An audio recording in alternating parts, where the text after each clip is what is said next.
اور نہ ہی میں یہ کہتا ہوں کہ میں فرشتہ ہوں، نہ میں یہ کہتا ہوں کہ جن لوگوں کو تم اپنی نظروں میں حقیر جانتے ہو اللہ انہیں خیر سے نہیں نوازے گا۔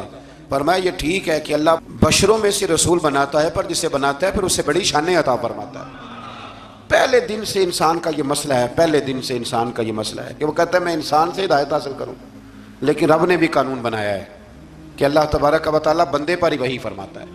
فرشتوں اور جنوں کو اللہ نے اس منصب کے لیے منتخب نہیں فرمایا۔ قوم نوح نے کہا کہ آپ نے ہم سے بہت بحث کی معاذ اللہ، بس جس عذاب سے آپ ہمیں ڈرا رہے ہیں وہ لے آئیے۔